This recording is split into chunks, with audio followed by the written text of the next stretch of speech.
Good evening, everyone. I'm Bruce Neal, representing the Lenawee County Historical Museum.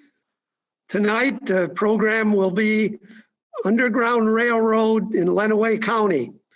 This encompasses a period from 1830 to 1860. I like to say that there's no actual railroad with tracks or trains or subway. It's actually a connection of people who made a path for fugitive slaves to make their way from the South to Canada. So the program will be talking about how that happened. To begin, the 1820s, Michigan was a territory and it opened up for settlement. Lenawee County was one of the first counties to offer farmland and settlement to settlers looking to improve their farming opportunities. Many of these people came from New York State, and it seems like a number of them were Quakers. Quakers were drawn to Lenawee County, mainly to Raisin Township, it seems. And those who came from New York, a number of them settled there. Now, the Quakers had a habit of opposing slavery. Slavery was definitely opposed by Northerners. The horrible conditions of slavery, the barbarianism, branding of slaves, they were treated like animals, it seems.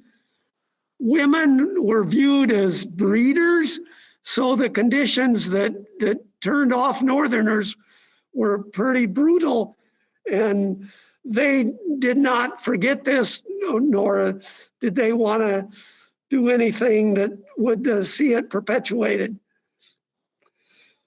1832 was a major year in the Lenawee County for Elizabeth Chandler, a Quaker, settled here 1830, 1832, she being a writer, a poet, and a very astute dislike of slavery, started the Logan Female Anti-Slavery Society. This was the first anti-slavery society in Michigan, started right here in Lenawee County. Now, Miss Chandler was joined by a lady that many of you have heard of. Her name was Laura Haviland, who is so well known here in Lenawee County. This was Laura's first effort in opposing slavery. Laura came here originally in 1829 with her family, who farmed here and settled in Raisin Township. Laura, who was born in Canada, moved then in the 1820s to Western New York, where as a child, she saw some slaves, how they were handled and abused, and it struck her mind as such that it was such an evil thing. And she never forgot that. She was a very bright child who read everything in front of her. She grew up working on what she wanted to do in life, not just being a farm wife, but she was very interested in education, and with her feeling for helping Blacks, she started this here in Raisin Township.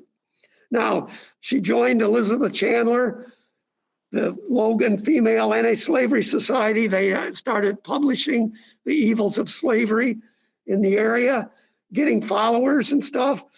They were joined by other people from some other religious organizations, not just Quakers. There were Methodists, there were Presbyterians also involved in the movement. So Lenawee County became a major area for the abolitionist anti-slavery movement. They did this for the first couple of years of the establishing the association, and then until 1834. Now I have some pictures here. I'm going to attempt to show them, and I have to put them kind of in front of myself, but I think you'll get an idea. This is a picture of Elizabeth Chandler. She was a young woman, very talented, and you'll see that she was involved so much in the movement that it was all part of some of her talents that it initially worked. So we have Elizabeth Chandler. Now, she was very young at this time, only about 25 years old in 1832. Then I have a picture of Laura Haviland. Most of the pictures that we see of Laura Haviland were older because photography wasn't really perfected till late 1840s, 50s. So most of you see her later in life. Now, another picture of Laura, probably the most common picture, well-known picture. Laura here is holding a couple of slave tools to confine and restrict slaves.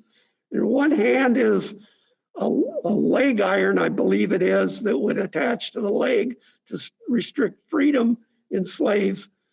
The other is a chain to go around ankles and pretty much restrict the slaves.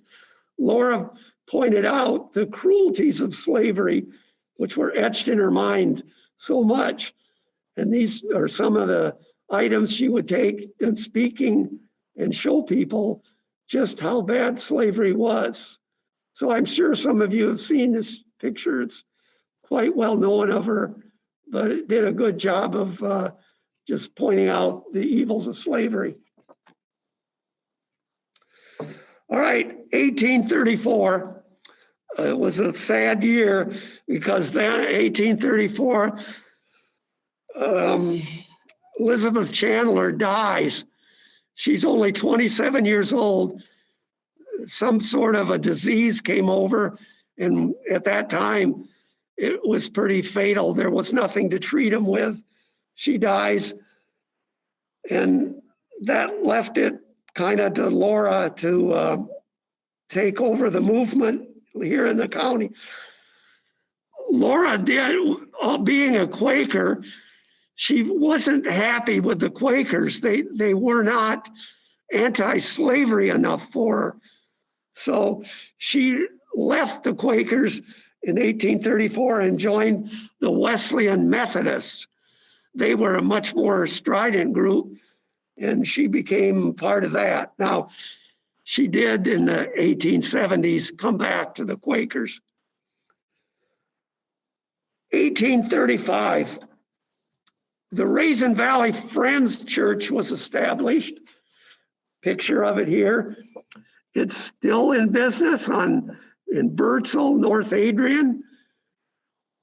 It's probably, I believe it's the oldest still operating church in Michigan, 1835. It was a center of the anti-slavery activity here in Lenawee County and in Michigan. So one of the earliest spots that had a part in the anti-slavery movement.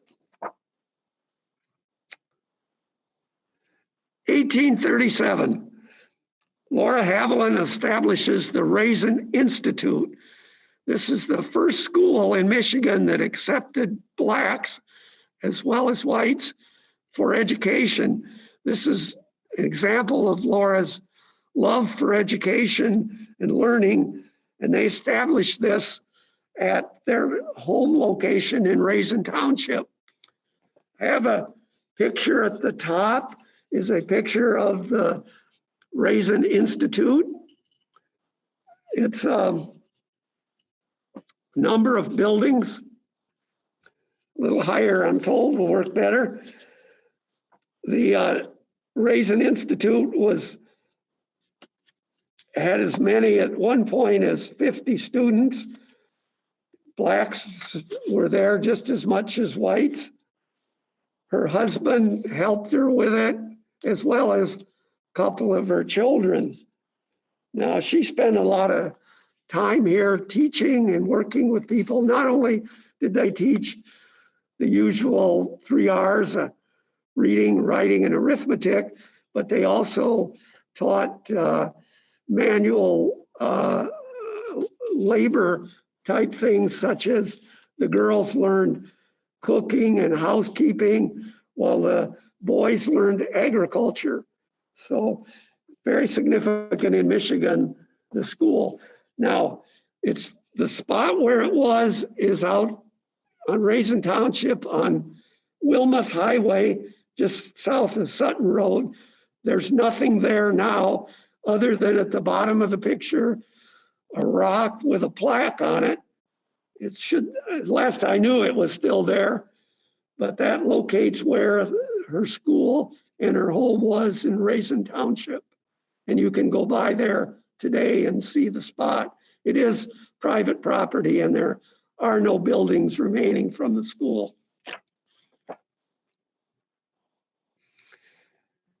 Also in 1837, Michigan becomes a state.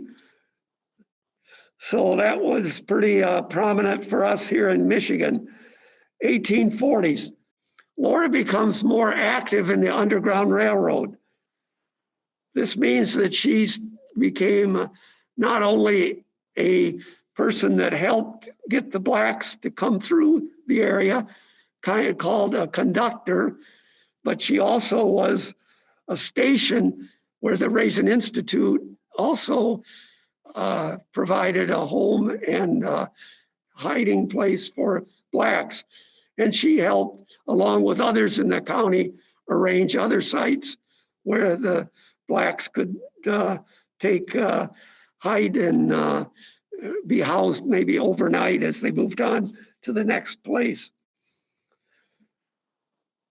1840 also found the beginning of the Liberty Party in Michigan. The Liberty Party was an anti-slavery party here in Michigan that was formed to oppose slavery. One of the earliest founders and candidates of the party was James Birney. He was a Southerner who saw slavery in the South and denounced it and moved north kind of to get away from it and publicize the evils of it. He was the first candidate here in Michigan for statewide office.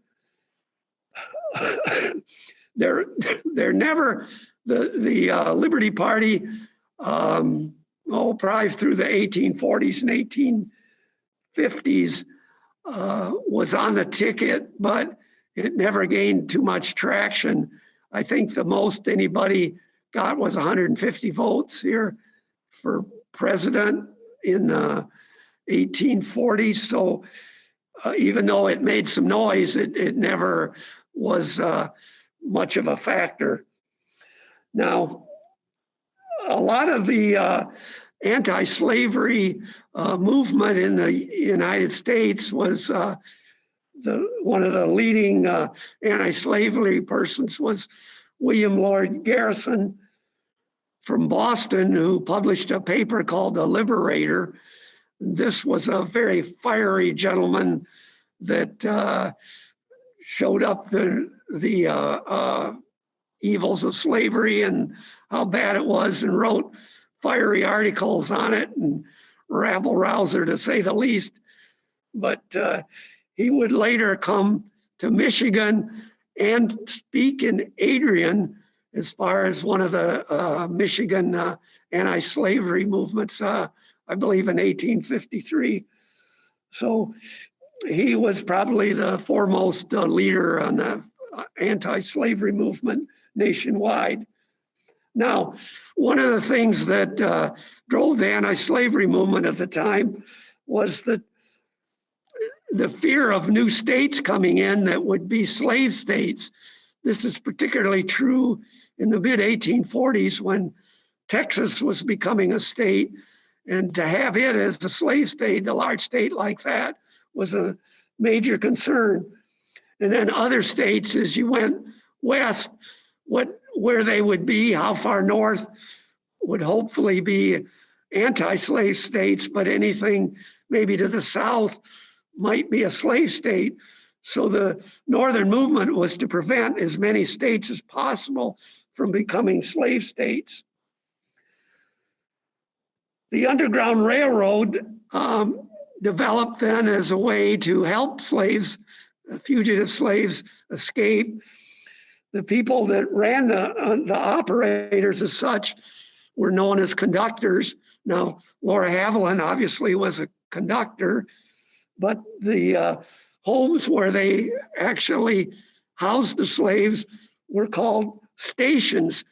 And Laura also was a station operator. So Laura was one who was deeply involved. The Underground Railroad in Lenawee, I have a map I want to show you. Now, this is a map showing the four routes of the Underground Railroad in Lenawee County, or well, they're more in the area. There's two in Lenawee County. Now I'm going to try to show you the route here. This is the main Lenawee County route through Raisin Township, and we went on up Detroit area to Windsor and Safety in Canada.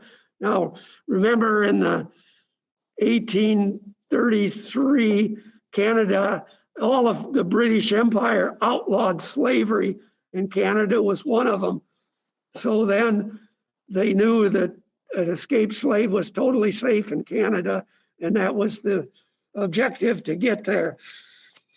So we have one route here through Raisin Township from Ohio and into Detroit.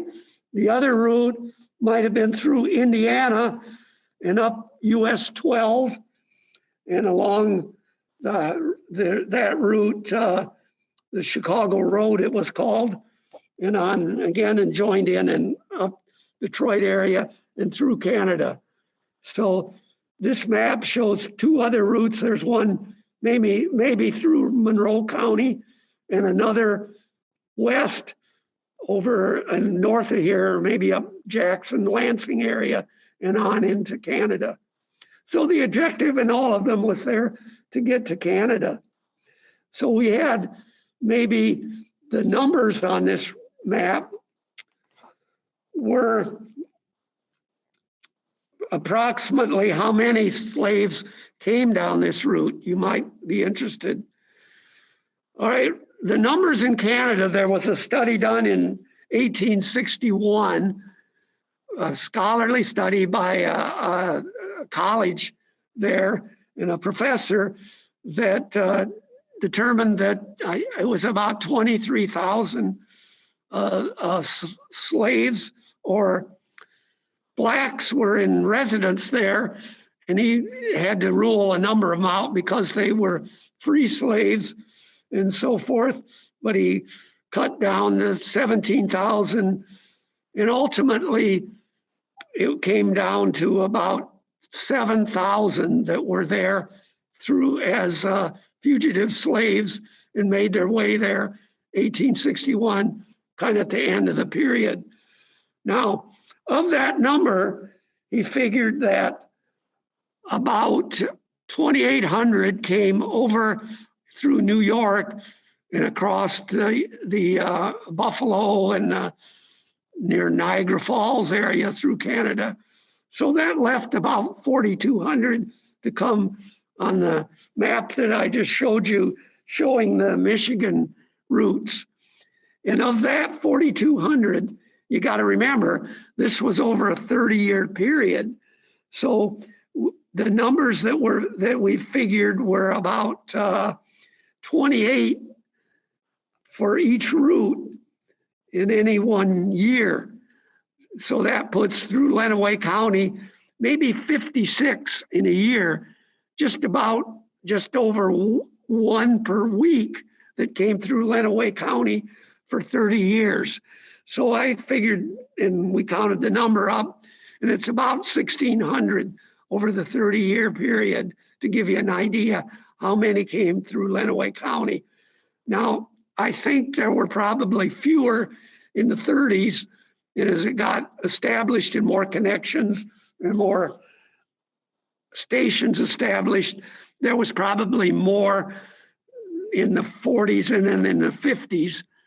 And there was more connections in Ohio and other people helping as the movement got really underway. So we're looking at just one a week in going through Lenawee County. And that's probably not a lot, but it's pretty realistic numbers, I think. And these were pretty much numbers that were looked at by people using actual numbers in Canada. Okay, on each route in Michigan, we figure that there were about 4 spots or 4 places that they used, that not so many that it was too hard to keep up with. It probably didn't need a lot more than that, because here in Lenawee County, one of the things was that if somebody came looking for a fugitive slave, how were they going to find them? Now, they couldn't go around and ask people, although that's what they had to do. Have you seen any fugitive slaves? Nobody's going to tell them. Could they go to law enforcement? The sheriff? Of course not. They're not going to tell them. So there was a lot of secrecy, and it was just, well, good luck if anybody came up here looking for them, because nobody was going to help them find them, even for money. So there were probably, we're saying 4 along each route, maybe a few more. How many houses, how many stations were there in Lenawee County used to hide slaves or help put slaves up? Well, we have a list of them. We think there were about at least 12, maybe 15, 20, probably somewhere in that number. Nobody can be very sure, but we do have at the Lenawee Historical Museum an excellent map and a number of the homes documented. Now, there was a study done in 1898 by Professor Siebert from Ohio State, who at that time did a very serious study with documentation, and that was only 40 years after the period. So he did talk to people that actually were there and got a number of them down, not only in Michigan here, but in Ohio and maybe Indiana. And those in Michigan that we have listed are ones that he documented. So it's not just word of mouth. We have a good study that these were some of the homes used. Now, some of them were farmhouses, some of them were in towns. Quite a few were in Raisin Township. Some were over towards Onstead.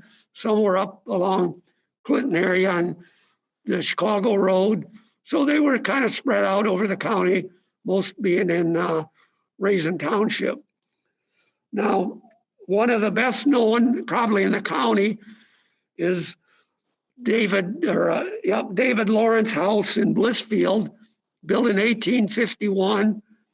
We're not sure how much it might have been used, but it makes sense that it would have, because David Lawrence's brother, Joel Lawrence, was an advocate and anti-slavery abolitionist.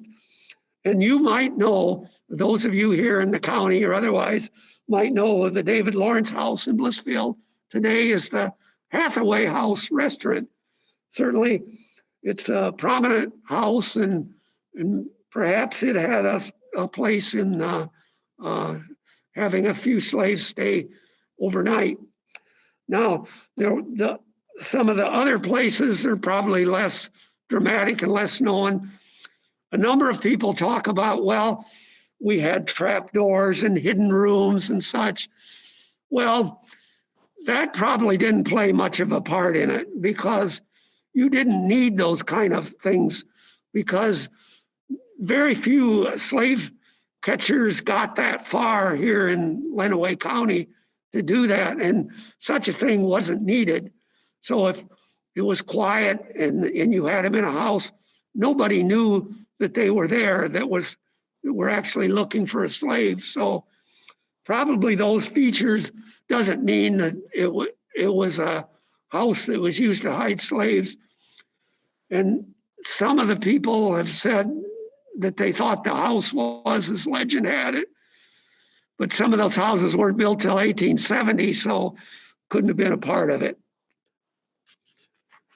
All right, 1845, Laura Haviland's home is a tragic events. Laura's a case of erysipelas, which is a disease of the skin, and a fever came in and caught her family.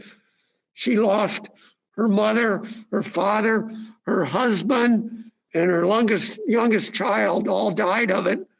Laura caught it too, but she recovered. So it's sad those kind of diseases occurred at the time, but there was nothing to stop them. And today it was something that antibiotics could have cured. So it was just horrendous losing all those people so close to her. And she was left, she had 8 children, and she was left with a farm with $700 debt. So you'd think most people would have just given up, but not Laura. At this point, the school is still going there, and she does have a lot of help running that. She had gotten teachers from Oberlin College in Ohio and other areas of the county and people that helped her run it. But after this point, this freed her up to begin to travel. Laura made a number of trips to Cincinnati. Ohio was a very important point in the Underground Railroad, slaves coming from southern states to cross the Ohio River. And there were a number of people in Cincinnati area that actually helped the slaves and set them up on the Underground Railroad. One of the best known was Levi Coffin.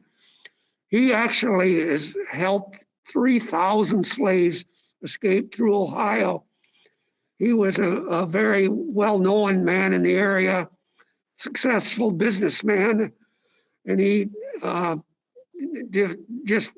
a Quaker also, didn't like slavery at all and did everything he could and made all kinds of connections, knew people all over.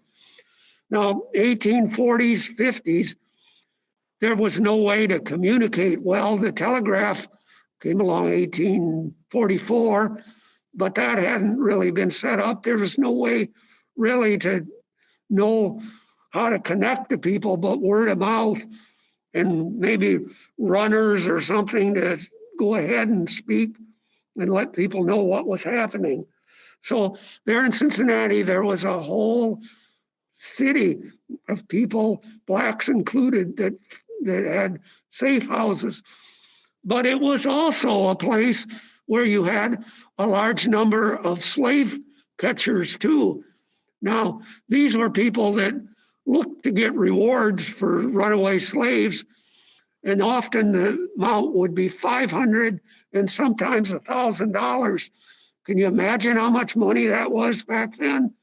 And that really brought out a bunch of hoodlums and ruffians who made their way to catch slaves and looked to try to catch that money for returning a slave to its rightful owner. Okay, 1846 here in Lenawee County marked another school that was established in an important area of the Underground Railroad. was the Woodstock Manual Labor Institute. This is about a mile north of Addison. It was established by a free black man by the name of Prior Foster. He was a teacher. He brought in a couple of his brothers to help, able to recruit teachers, and he started and built a school that had 1.34 students, mostly black, but not all. And then ultimately got to about 50 students. He taught manual labor skills, then agriculture, house skills to the girls. He was able to get a good staff on it. They taught foreign languages. They had math and other things, English, of course. So it was quite successful. It lasted from 1846 to 1864. So it also provided a place where fugitive slaves could be hidden out. At that time, another group in 1846 formed in Lenawee County was the Friends of Liberty. They met at the county courthouse to form the Lenawee County Anti-Slavery Society, 1846. This is another anti-slavery group. It was quite a lot of people here in the county that were involved in that. And this was just one of the other societies that was well known here. Not only that, but Lenawee County was quite a bastion of anti-slavery for the whole state. And it served as a meeting place for state organizations and conventions against slavery to come to Adrian. Now, in the 1840s, Lenawee County was the fourth largest county in population of the state. And at one point, then Adrian was the third largest city in the state. So we had quite a bit of prominence at that time. By 1850, we had the Fugitive Slave Act. Now, it was originally passed in the 1820s, but it was passed again and strengthened in 1850, where a slave owner could come and look for his runaway slaves, and it was illegal to harbor them or hide them from the rightful owner. So this just infuriated the anti-slavery people and furthered our resistance. In 1850, Laura Havilland had to close her Raisin Institute school because it was hard to get funding. And some of the buildings were getting older and needed updating, replacement. So she closed it.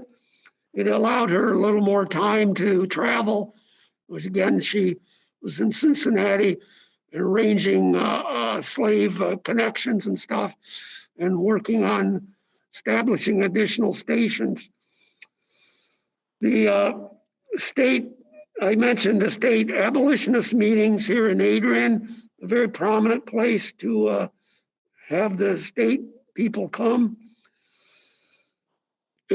People didn't fight slavery here in the North necessarily. They didn't necessarily want slavery in the North, and some of them felt that having slavery in the North would bring blacks up to settle around them. And they didn't have any particular desire to have that. And one of the reasons to oppose slavery was that blacks wouldn't be settling maybe in the North. 1854, representatives from the Whig Party, which was several of the early presidents had been part of that, and it was probably the most prominent party. The Liberty Party, which I had mentioned, was established in anti-slavery, and the Free Soil Party, another anti-slavery party. They all met at Jackson, and it was outside under an oak tree, was the establishment of the Republican Party. And that signaled the anti-slavery movement because they were strong behind that. And that got the Republican Party going here in Michigan. Later in 1858, Laura was joined in the anti-slavery movement by a lady named Elizabeth Comstock, not Chandler, but this one, Elizabeth Comstock. Elizabeth Comstock had settled in Rollin Township, the farm wife. She was a Brit from England, a very good speaker and a very anti-slavery person for sure. She teamed up with Laura Havilland for a number of speeches and involvement. Later on, they both joined up in some of Laura's later post-war movements, including going to Kansas and establishing help for Blacks that had moved to Kansas to escape the horrible conditions of the Underground Railroad, or excuse me, the states in the South. So Elizabeth Comstock was very adamant in the movement in the late 1850s. Another person involved was Sojourner Truth here in Michigan, a Black woman, former slave, came from New York, settled in a group of Quaker organization in Battle Creek area in 1858, but was a sound spokesman for anti-slavery movements in Michigan, a name well known in the anti-slavery movement. Another person involved was 1859, the establishment of Adrian College. The president of Adrian College, Asia Mahon, was a strong anti-slavery advocate, wrote about it, and used his position as president of Adrian College to help the movement. All right, Laura Haviland. We can't separate the Underground Railroad and Laura Haviland. Two stories I want to tell you about. Laura, one of her trips to Cincinnati, she was there when a slave named Maria came with her owner's family, was going to make an extended stay in Cincinnati. They were from New Orleans, came up by boat, but they found out that it would be bad to be in Cincinnati because all of the people that were there trying to help slaves escape. So they stayed over in Covington, Kentucky. They were right on the south side of the river from Cincinnati. Well, Maria, a slave who took care of the Mr. Champlin, that was his name, who owned her, took care of her two children. And Maria had been for a couple of years planning an escape. Well, this was her time because she planned to get into Cincinnati some way. And she was there watching the kids, and one of the night, while she was with the children, Mr. Champlain's wife looked into her bag of clothes and found all the money that Maria had saved up and rolled up in her clothes. Somehow she had gathered a little money to help her get across the river and make her way north. Well, with her money gone, she was just devastated. And she was with the two children on the banks of the river, watching them as they played along the banks. And this gentleman came up in a boat and saw her as a Black woman and kind of asked her if she'd be interested in getting across the river. Well, he said she did, but she had no money. But he said that didn't matter. He says, you come out here at night, this night at 2 o'clock, and there'll be a boat and you'll hear a whistle. And so she went back, and that night she kept the children up late so they would be asleep. So put them to sleep and left at 1 o'clock out of the room and up to the river. And 2 o'clock came up, no whistle, no boat. And she was pretty devastated, thought that would be it. But then at 3 o'clock, she stayed, the whistle she hears. And sure enough, it was a man with his boat. So he grabbed her and they got in a boat, and away she went across the Ohio River to Cincinnati. And there she was connected with a black family who put her up for the night.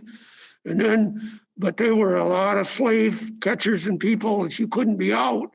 So she had to be by night, hidden in the day.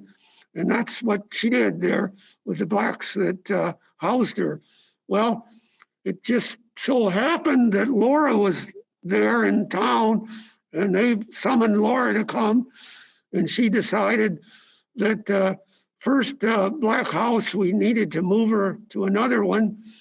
And so they did that. And she had little Maria, small person too, kind of under her arms and shoulder, and put a scarf and over her, and they snuck her over to next house. And she thought she'd be safe there, but it turns out that some of the slave trader, one of the worst ones, was moved in right next door. And at this time, the owner, Mr. Champlin, had come to Cincinnati and put word out, $500 for Maria to find her. So there were all kinds of people around looking for her and such. So they had to get her out of there.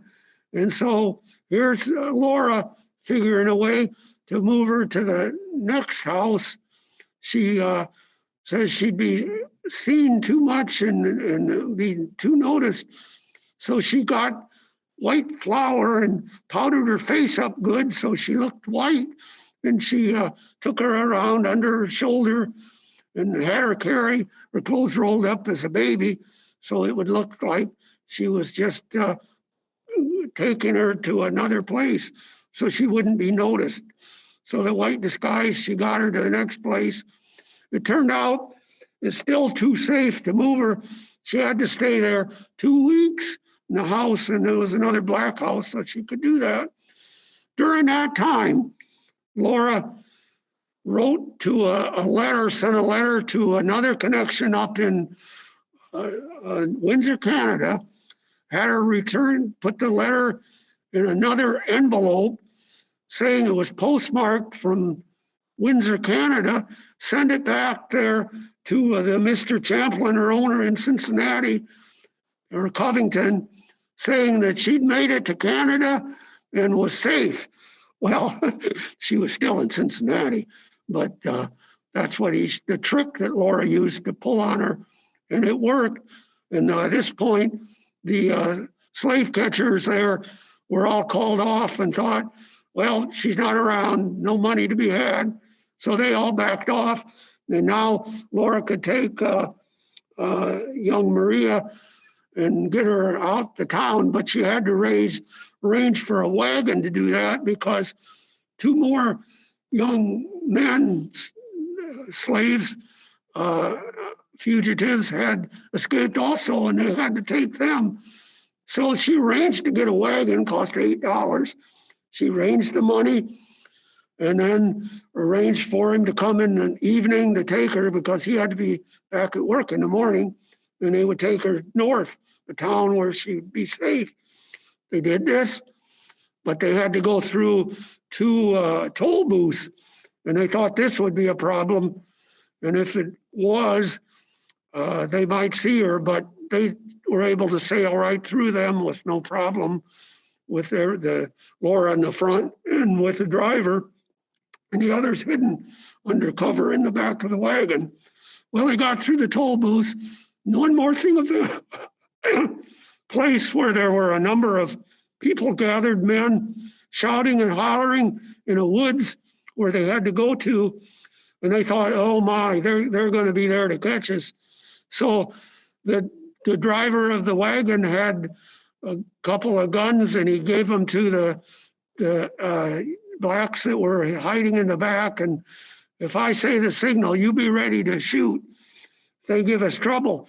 So they got up there, and just before they got there, they realized these were guys that had built a barn there, and they were all drunk partying after they built the barn.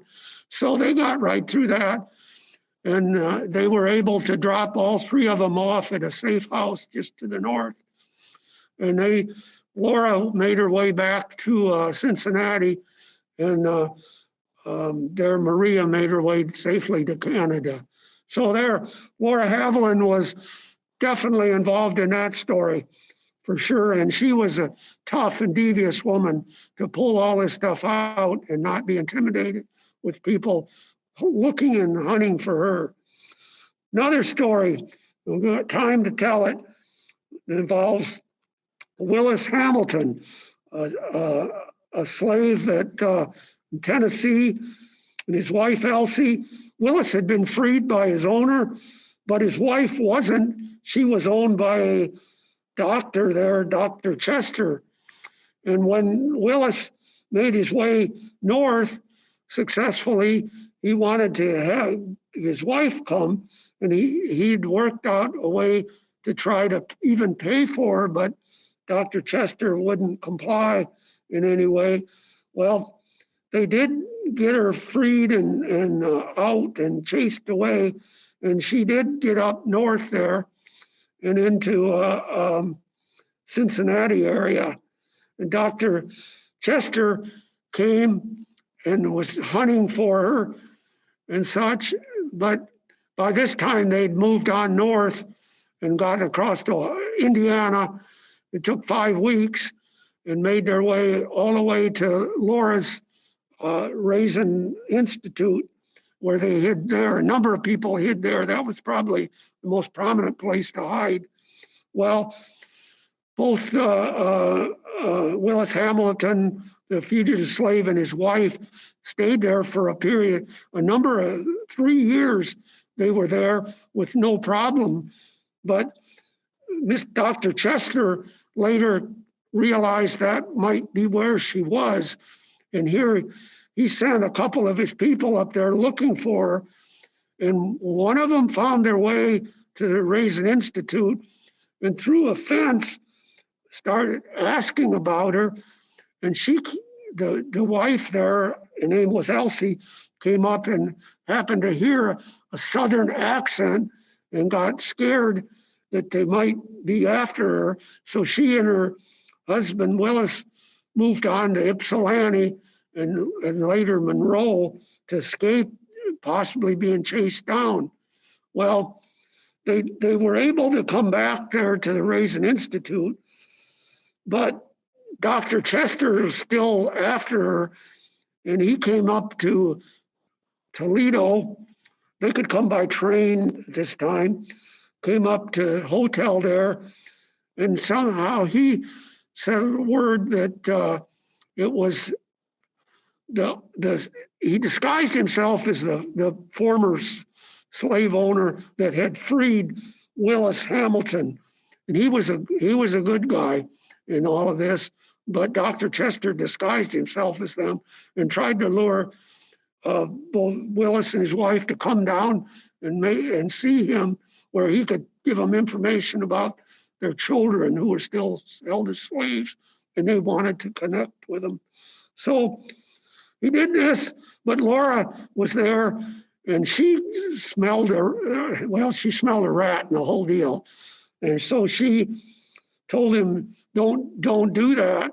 Don't go down there. So she went herself and took her son and another freed black from the Raisin Institute and went down there. Well, Dr. Chester saw that this wasn't right and it wasn't getting anywhere. So he professed to go up to the next train station and ride up there. And they all went on that train, and they got as far as Sylvania, and they got off there. And then the two people that were with Dr. Chester, the slave catchers, somehow they found Laura there and threatened her with a gun that you'd better turn loose of this person. So I'm going to hold a picture up.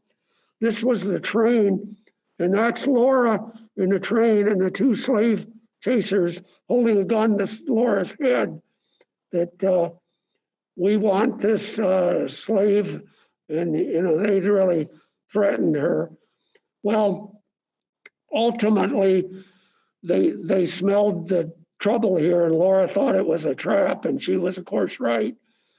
And they didn't get away with anything because there were about 40 anti-slavery people around, and they chased them all off. But Dr. Chester realized then that he was going to fail. So he went back home to Tennessee, and he put down a poster, $3,000 for Laura Haviland's head. This was $3,000 on Laura Haviland for her. So needless to say, that story there was true, and she $3,000, and she was such a threat and so successful as getting a number of slaves to come. So we're running out of time, I see. So I would like to invite you to come to the Lenawee Historical Museum. Those of you that can, we have a very interesting Underground Railroad display with a number of things I've talked about this evening. If you want to learn more, we have several books available. The first one is the Anti-Slavery Underground Movement. This is by Dr. Charles Lindquist. He was a former curator of the museum, excellent researcher, excellent writer. This is a thin book. It's about 80 pages. We sell it at the museum. It's not expensive, and it will do a good job of describing the Underground Railroad in Lenawee. A couple of the stories I've told you are told in here. So we have this available. We also have available Seeds of Time booklets, Underground Railroad, on Laura Haviland and such, so you can learn a lot about these. These are inexpensive also and available at the museum. There are other books that we have. Some you can use right at the museum. We have Laura's autobiography, written in 1881. Well, written before that, published in 1881. It's over 400 pages, and everything is documented in her life to that point that she did. So you can research it there at the museum. I understand it's available online on Amazon and reprint too, if you'd want it. We have other books, Underground Railroad in Michigan and in Jackson County, available to research at the museum. We also have the statue of Laura Haviland from 1909 in front of the museum, and beside it are two storyboards. One describes Laura's life, and the other describes the Underground Railroad. Those are there year-round, of course, and you can even come now and look at it. You might have to sweep off the snow, but they do a good job of defining the Underground Railroad and Laura Haviland's life on those boards, and you can come anytime. They're never closed. So I'm glad to have talked to you about the Underground Railroad.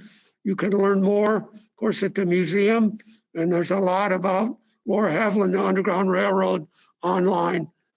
Thank you, and any questions or comments?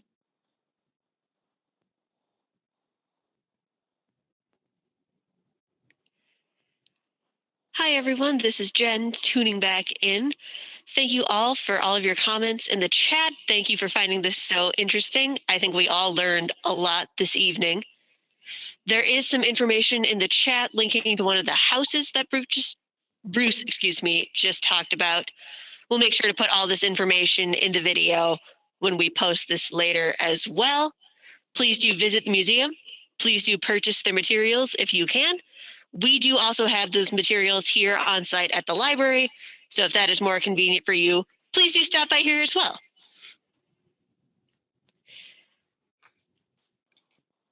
We will stay live here for just a couple more minutes in case anybody has questions. But if not, have a good evening, stay warm, don't get caught in the snow, and we will see you hopefully at future programs.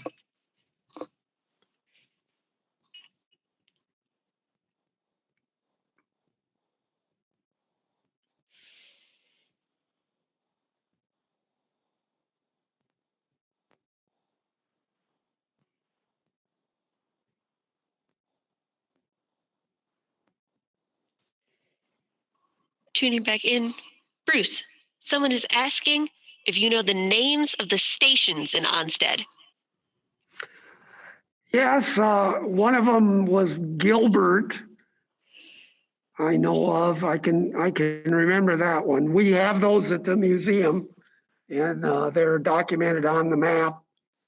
So yeah, Gilbert was one. Gilbert Highway.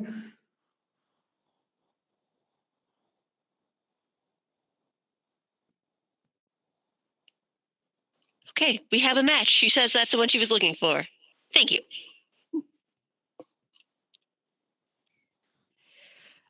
Diane is asking if there are any numbers on those who did not make it. As far as, okay, no, I don't know that now. How many were captured and returned? No numbers on that. I can't answer that. We have Ginny asking if there were evidence of safe houses in Morenci or Hudson. I think so. I most of them, I don't remember specifically, but it's very possible, sure. Because some of the routes were in Indiana up, and it's not impossible at all that they could have come up through Morenci area and Hudson. I don't specifically remember, but we'll take a look at our list at the museum.